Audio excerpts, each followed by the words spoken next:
ఇట్లా చాలా మందికి నడుస్తున్నప్పుడు కీళ్ళలో నుంచి సౌండ్స్ వస్తాయి అంటా ఉంటారు. అసలు ఏ విధంగా అసలు దేనికి కారణం అంటారు అది? నేను చూసే పేషెంట్స్లలో ఒక కనీసం 5-10% వాళ్ళల్లో మోకాలు నొప్పి కన్నా ఎక్కువగా మోకాల్లో ఒకలాంటి సౌండ్స్, క్లాస్పింగ్ సౌండ్స్ అంటాము. ఈ క్లాస్పింగ్ సౌండ్స్ అన్నది మనకు ఈ జాయింట్స్లలో ఈ జాయింట్ ఏదైతే ఉందో ఈ జాయింట్లో మనకు ఈ లిగమెంట్స్ ఉంటాయి. ఈ లిగమెంట్స్తో పాటు లోపల మనకు ఈ anti cruciate ligament, posterior cruciate ligaments and కొన్ని డిస్క్ లాంటి మనకు మెనిస్కై ఉంటాయి.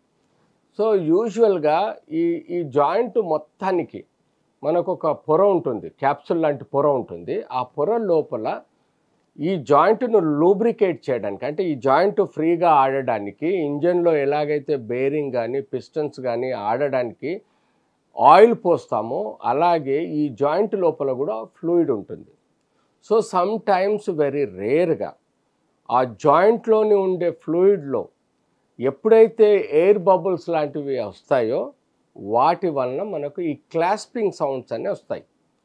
అదే కాకుండా ఈ యొక్క లిగమెంట్స్ ఏవైతే ఉన్నాయో ఆ సైనోవియల్ ఫ్లూయిడ్లో ఎప్పుడైతే సైనోవియల్ ఫ్లూయిడ్ అనేది కొంత తగ్గుతుందో, అంటే ఇంజన్లో ఆయిల్ ఎలాగా తగ్గుతుందో కొన్ని కారణాల వలన, కొన్ని ఆర్థరైటిస్ ప్రాబ్లమ్స్ వలన ఈ ఫ్లూయిడ్ కూడా తగ్గే ఆస్కారం ఉంటుంది. అప్పుడు మనకు ఎప్పుడైతే మోకాలు ఆడించే ప్రయత్నం చేసినప్పుడు ఈ లిగమెంట్స్ ఈ బోన్స్కు మధ్యలో ఒకలాంటి క్లాస్పింగ్ సౌండ్స్ వస్తాయి. వాటిని మనం నార్మల్గా పరిగణించబడుతుంది.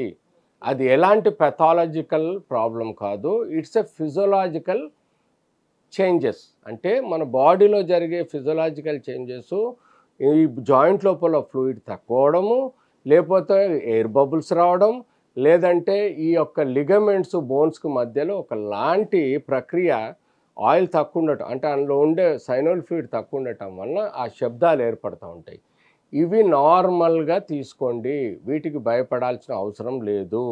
ఒపీనియన్ తీసుకోండి, అంటే ఏజ్ ఆఫ్ 45-50 తర్వాత ఇందులో ఫ్లూయిడ్ తక్కువ అయిపోయి జాయింట్ అరిగిపోతూ ఉంటే అప్పుడు ఈ క్లాస్పింగ్ సౌండ్స్ తోటి నొప్పి వస్తుందో దాన్ని కనిపెట్టడానికి తీసుకోవాల్సిన ఎక్స్రేస్ కానీ, దాన్ని కనిపెట్టడానికి తీసుకోవాల్సిన ఎంఆర్ఐ స్కానింగ్ చేయించుకుంటే ఇలాంటి క్లాస్పింగ్ సౌండ్స్ మోకాల్లో వచ్చే వాటిని మనం కరెక్ట్గా డయాగ్నోస్ చేసి ట్రీట్మెంట్ చేయగలిగితే ఆ యొక్క మెయిన్ కాజ్ ఏదైతే ఉందో అరగడం, దానికి సంబంధించిన ప్రాపర్గా ట్రీట్మెంట్ ఇస్తే ఈ జాయింట్ పూర్తిగా దెబ్బతినకుండా ఇలాంటి క్లాస్పింగ్ సౌండ్స్తో పాటు నొప్పి ఏర్పడి, వాపు ఏర్పడి మోకాలు వంగినప్పుడు మనం పక్కా కరెక్ట్గా క్లినికల్ డయాగ్నోస్ చేసి దానికి పర్ఫెక్ట్గా ట్రీట్మెంట్, అది మెడిసిన్స్ కన్జర్వేటివ్ ట్రీట్మెంటా లేదా సర్జికల్ ట్రీట్మెంటా అన్నది తప్పనిసరిగా ఆలోచించాలి.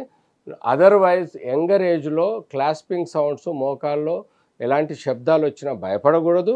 ఓల్డ్ ఏజ్లో మాత్రం శబ్దాలతో పాటు నొప్పి వస్తే మాత్రం తప్పకుండా ఆర్థోపెడిక్ సర్జన్తో చూపించుకొని ఎక్స్రే, ఎంఆర్ఐ లాంటివి చేయించుకొని కన్ఫర్మ్ చేసుకొని ట్రీట్మెంట్ వాడాల్సిన అవసరం ఉంది. అసలు ఈ ఎయిర్ బబుల్స్ అనేవి ఎందుకు ఫామ్ అవుతాయి అంటారు మోకాలు లోపలికి?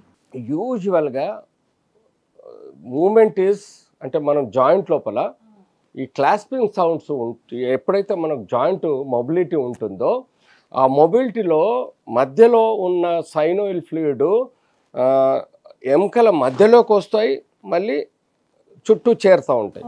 సో ఎప్పుడైతే ఈ ప్రెషర్ పడుతుందో అక్కడ ఆ ఫ్లూయిడ్కి మధ్యలో ఒక స్పేస్ ఏర్పడుతుంది. అంటే సపోజ్ ఎముక ఇలా టచ్ అయిపోయింది, అప్పుడు ఫ్లూయిడ్ 2 విధాలుగా విడిపోతుంది. ఆ విడిపోయినప్పుడు ఆ రెండింటి మధ్యలో ఓపెన్ అయినప్పుడు ఎయిర్ బబుల్ వస్తుంది. సో అలాంటి కారణం ఈ యొక్క ఫ్లూయిడ్ శబ్దాలు అనుకోండి, ఆ ఫ్లూయిడ్ శబ్దాలని మన మోకాలకి ఏదో అయినట్టుగా, మన మోకాలు అరిగిపోయినట్టుగా, మన మోకాల్లో ఉండే ఇంపార్టెంట్ పాయింట్స్ తెగిపోయినట్టుగా, దెబ్బతిన్నట్టుగా భయపడతారు. సో అలాంటి సౌండ్స్కు భయపడద్దండి. సౌండ్స్తో పాటు నొప్పి వస్తే తప్పనిసరిగా ఆర్థోపెడిక్ సర్జన్తో కన్సల్ట్ అవ్వాలి. సో డాక్టర్ గారు చాలా సవివరంగా తెలియజేశారు, ధన్యవాదాలండి. Thank you. యూట్యూబ్లో ఏది చూసినా ఇది నిజమా లేక అబద్ధమా, పెట్టే టైటిల్ ఒకటి, వీడియో చూస్తే ఇంకోటి, ఏది నమ్మలేని పరిస్థితి.